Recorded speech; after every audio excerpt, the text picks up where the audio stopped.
The first anomaly appeared on Dr. Sarah Chen's quantum interference detector at 3:47 a.m.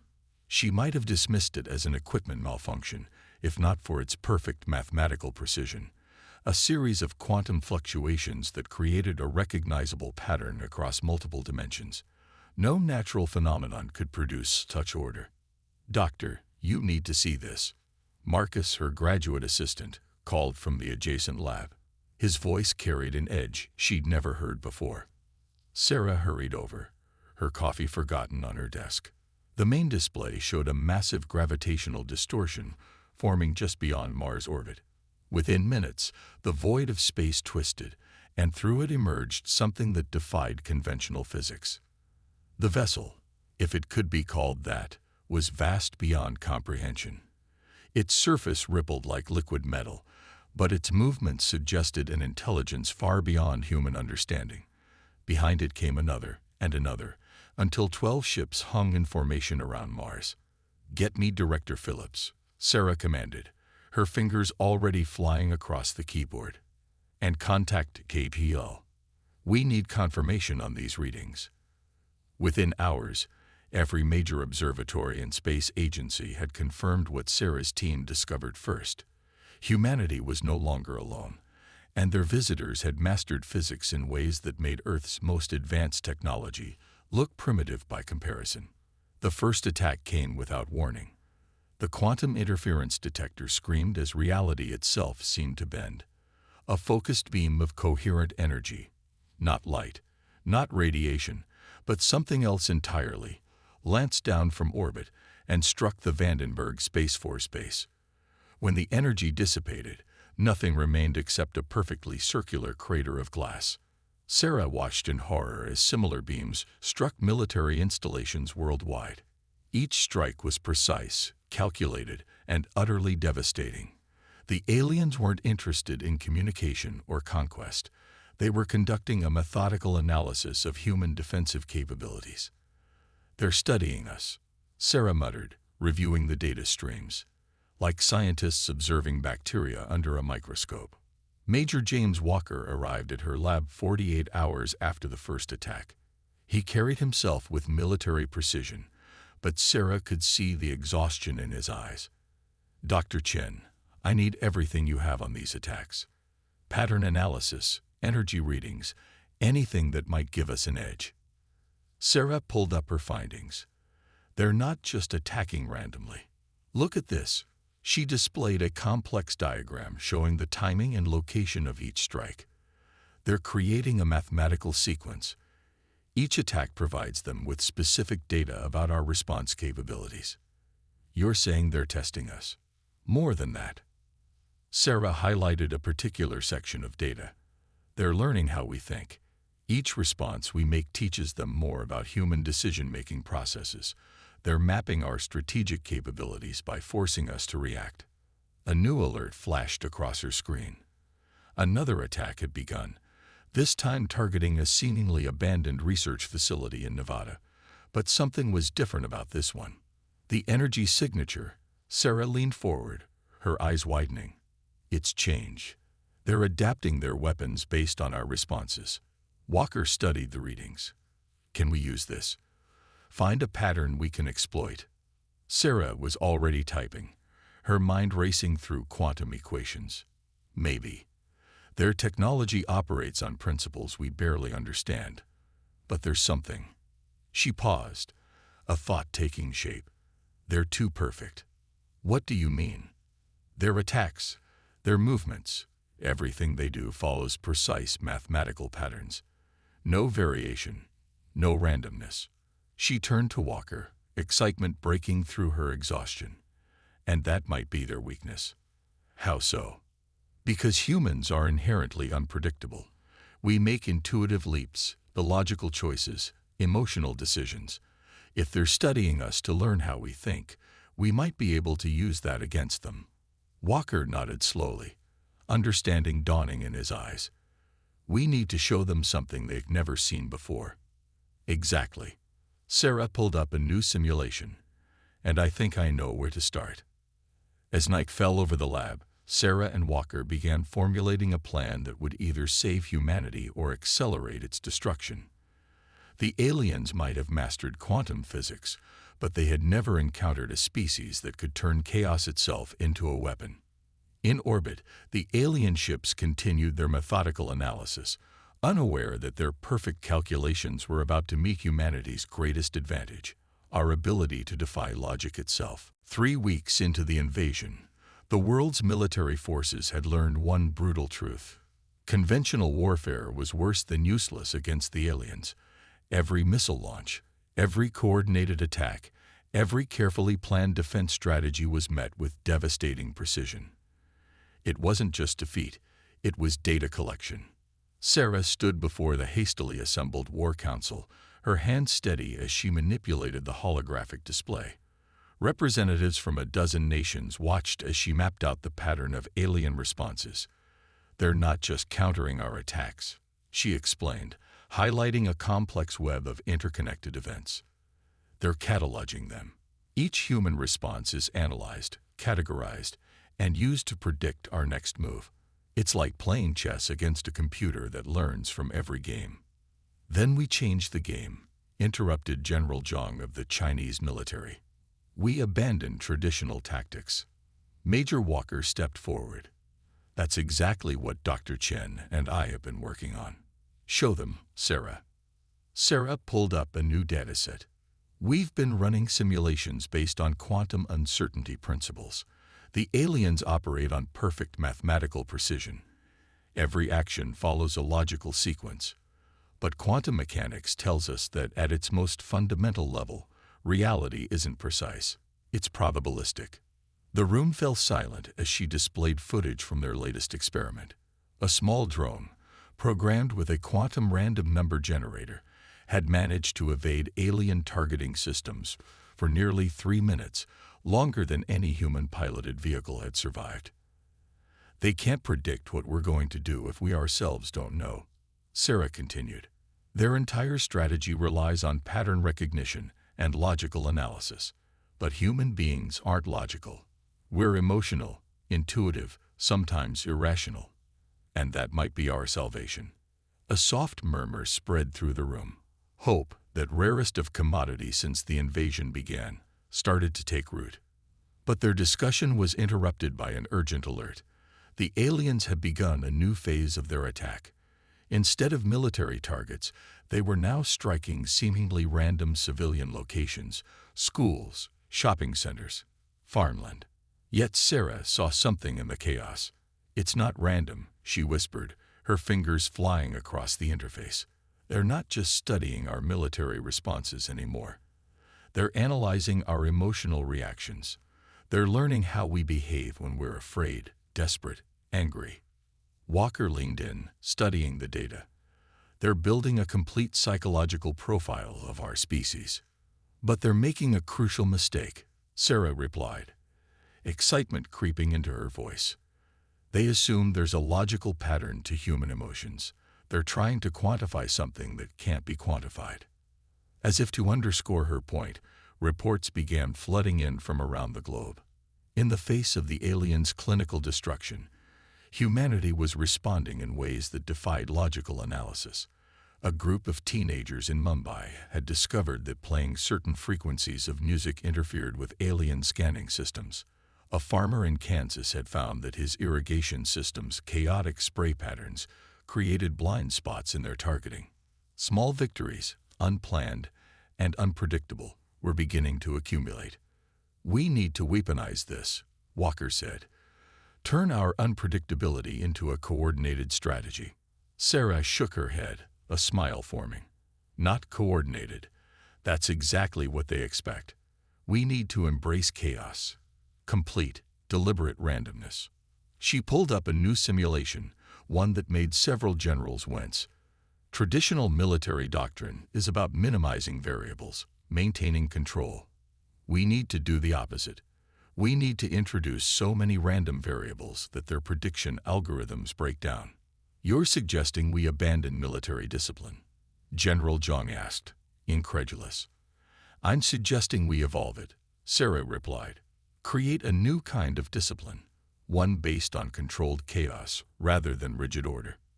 As the council debated, Sarah's quantum interference detector registered something new. The alien ships were changing formation, adapting to something they detected. For the first time since their arrival, their movements showed signs of hesitation. "They sense it," Sarah whispered to Walker. "They know something's changing, but they can't predict what." In orbit, the alien vessels continued their methodical analysis, but their perfect geometric formations had begun to shift. Humanity's apparent randomness was forcing them to adapt, and adaptation meant uncertainty. For beings that relied on perfect prediction, uncertainty was the first step toward vulnerability. The question was, could humanity exploit that vulnerability before the aliens completed their analysis? Sarah looked at her latest calculations, a plan forming in her mind. It was time to show these perfect, logical beings just how chaotic humanity could be. The underground facility hummed with barely contained energy as Sarah Chen presented her most audacious plan yet. The room was filled with an unlikely alliance: hackers, quantum physicists, game theorists, and military strategists from around the world. "We've been thinking about this all wrong," Sarah explained, her voice steady despite her exhaustion. "We've been trying to match their technology, to fight them on their terms. But our greatest weapon isn't in our labs or arsenals. It's in our minds." The main screen displayed a real-time visualization of alien ship movements. Their once perfect formations had become increasingly erratic as they struggled to counter humanity's growing unpredictability. "Look here," Walker pointed to a cluster of data points. "Every time we launch an organized military response, they counter it perfectly. But when civilians act spontaneously," he highlighted several instances where seemingly random human actions had caused the aliens to waste resources on overblown responses. "They're overcompensating," Sarah continued. "Their systems are designed to find patterns, to predict outcomes. When they can't find those patterns, they commit more resources, trying to force order onto chaos." Dr. Yuki Tanaka, a game theory specialist from Tokyo, stepped forward.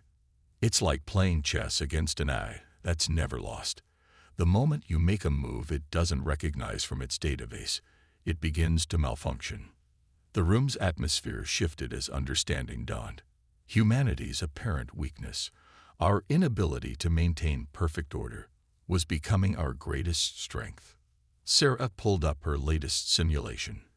"We've developed what we're calling the Chaos Protocol. Instead of coordinated attacks, we launch multiple independent operations, each following its own random logic. The more unpredictable our actions, the more processing power they have to devote to analyzing them." The simulation showed hundreds of small-scale operations, radio broadcasts on random frequencies, heat signatures appearing and disappearing without pattern, electromagnetic pulses that seemed to serve no purpose. Each alone was insignificant, but together they created a noise that the aliens couldn't filter. "We've already seen it working," Walker added. "Last week in Brazil, a group of street artists created a massive abstract mural that completely confused their scanning systems. In Egypt, a team of archaeologists found that ancient burial rituals, when recreated, generated interference patterns in their communication networks. The discoveries kept coming. A children's jump rope game in Kenya created rhythmic vibrations that disrupted alien sensor arrays. An impromptu concert in Paris generated harmonic frequencies that temporarily cloaked an entire neighborhood from detection. They can't understand why we would take actions that serve no clear strategic purpose, Sarah explained. Their entire civilization seems built on perfect efficiency, perfect logic, human creativity, human emotion. These things are beyond their ability to quantify. But even as they spoke, alerts flashed across screens. The aliens were adapting again, launching new kinds of attacks. Instead of military targets, they began striking at cultural centers, museums, theaters, places of worship. They think they've identified the source of our unpredictability, Dr. Tanaka observed. They're trying to eliminate what they see as the chaos generators. Sarah's expression hardened. But they've made a crucial mistake. Human culture isn't stored in buildings or artifacts. It's in us, in how we think, how we feel, how we create. Walker studied the attack pattern. They're getting desperate. These strikes aren't precise anymore. They're using more energy than necessary, causing collateral damage they previously avoided. Because they're afraid, Sarah realized. For the first time since they arrived, they're encountering something they can't control or predict. And that fear is making them behave more human. The implications were staggering. The aliens' perfect logic was beginning to crack under the strain of trying to understand human irrationality. Every attempt to impose order on chaos only created more chaos. In orbit, the alien ships continued their attacks, but their movements had lost their mathematical perfection. They were reacting now, not calculating. And in those reactions, humanity had found its opportunity. Sarah turned to the assembled group, her eyes bright with purpose. It's time for Phase 2. We're going to show them just how chaotic humanity can be when we put our minds to it. The room erupted in activity as people began implementing their parts of the plan. Artists worked alongside soldiers, musicians collaborated with physicists, each bringing their own form of creative disorder to the fight. For the first time since the invasion began, the aliens were the ones struggling to understand their opponent. And in that confusion, humanity had found its path to victory. Operation Pandemonium began at dawn, though operation was perhaps too orderly a word for what humanity unleashed. Across the globe, millions of people participated in what appeared to be random acts of chaos, each contributing to the largest coordinated yet uncoordinated effort in human history. Sarah watched from the command center as the data streams flooded in. The aliens' response patterns were becoming increasingly erratic as they tried to process the sheer volume of unpredictable human activity. "Look at their energy signatures," she pointed out to Walker. "They're burning through power trying to analyze everything. Their systems can't distinguish between actual threats and background noise because we've made everything look like a potential threat." Street musicians in Tokyo played discordant symphonies that matched the frequencies of alien scanner systems. Children in Rio de Janeiro flew kites with designs based on quantum interference patterns. Farmers in Kenya set their irrigation systems to spray in mathematically impossible sequences. "It's working," Walker breathed, watching the alien ship's movements become increasingly chaotic. "They're trying to respond to everything at once."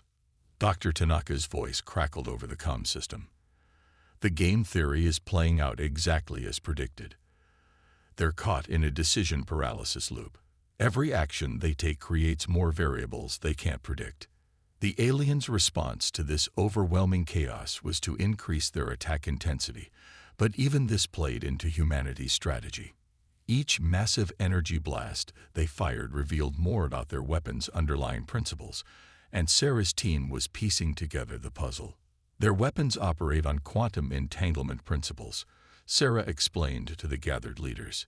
"But they're so focused on precision that they've ignored the inherent uncertainty in quantum systems. We can use that."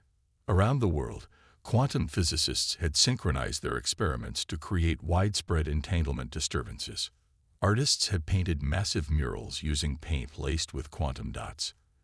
Engineers had modified cell phone networks to generate specific interference patterns.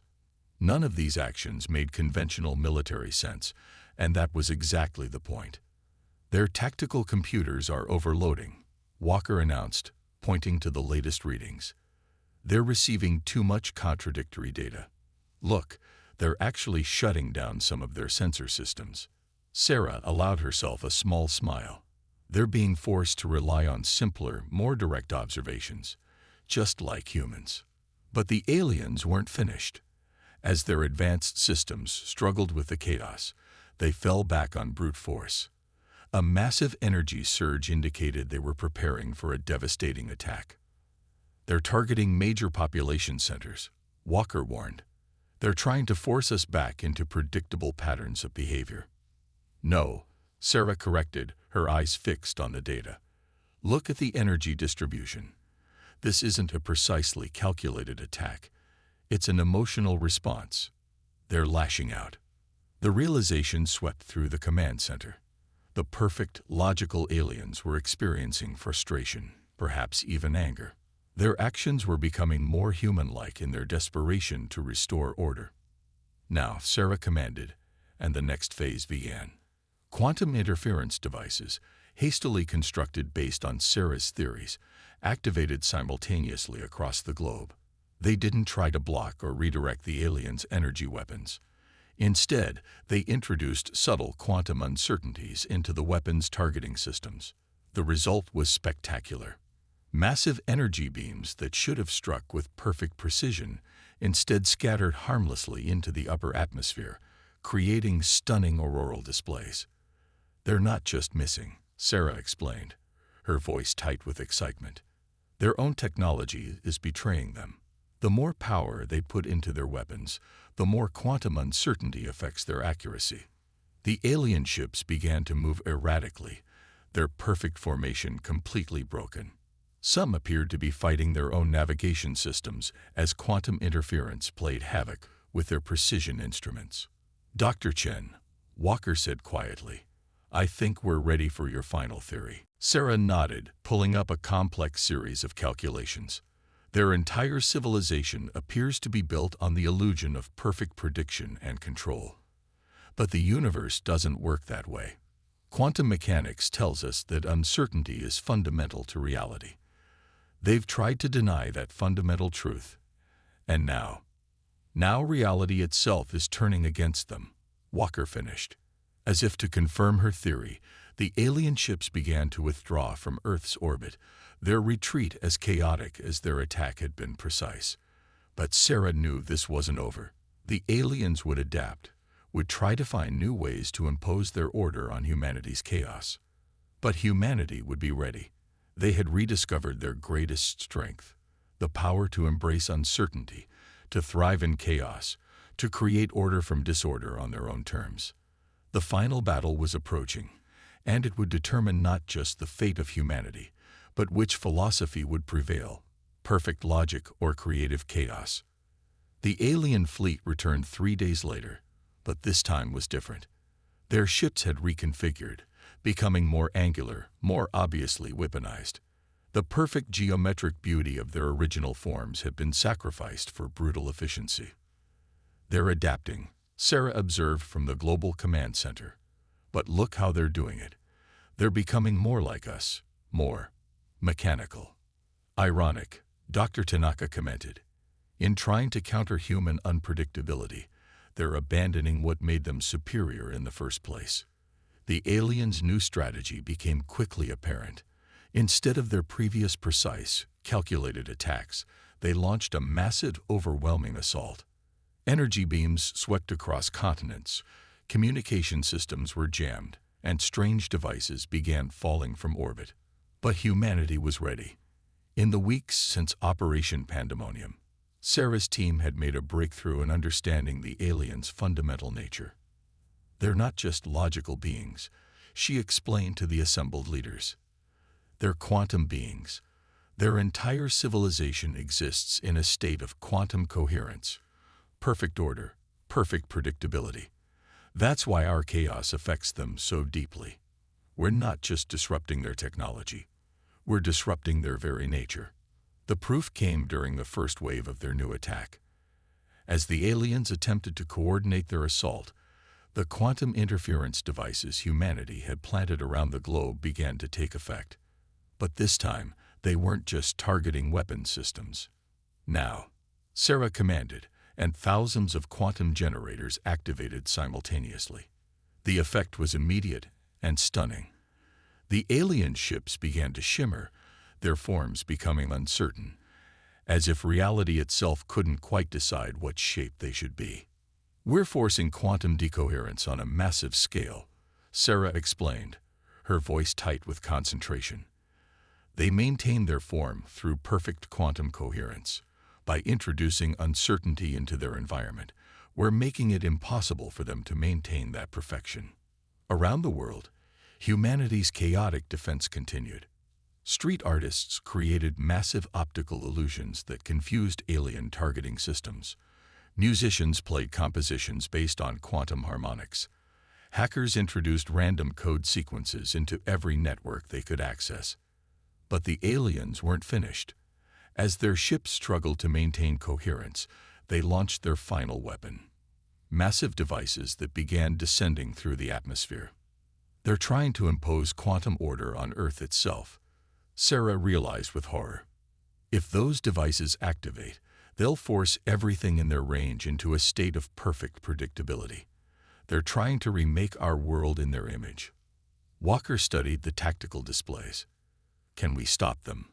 We don't have to stop them, Sarah replied, a strange smile forming on her face. We just have to let Earth be Earth.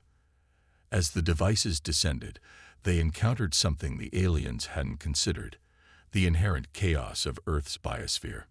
Billions of living organisms, each making countless unpredictable decisions, weather patterns shaped by butterfly effects, quantum processes occurring in every cell of every living thing.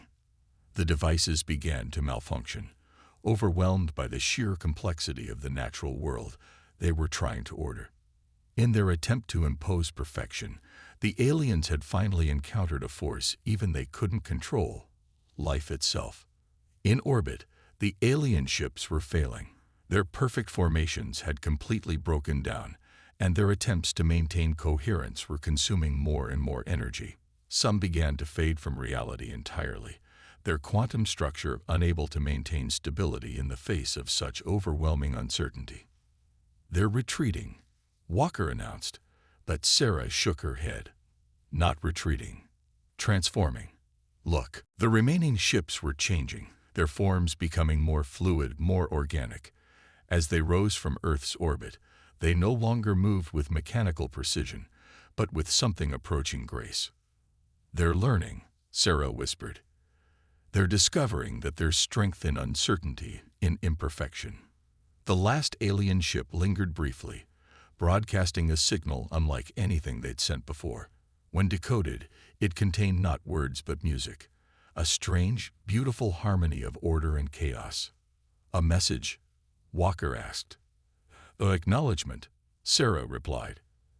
They came to teach us about perfection, but we taught them about the power of imperfection instead. As the alien ships vanished into deep space, humanity began the process of rebuilding. But they did so with a new understanding, that their greatest strength had never been in their technology or their weapons, but in their ability to embrace chaos, to find patterns in randomness, to create art from disorder. In her lab, Sarah Chen posted a simple equation on the wall, one that summarized everything they had learned. Perfection is limitation. Imperfection is possibility. The aliens had come seeking to impose order on the universe. They left having learned that true order emerges from chaos, and that the most beautiful patterns are those that can't be predicted. Humanity had defended Earth, not by becoming stronger or more advanced, but by being exactly what they had always been: gloriously, perfectly imperfect.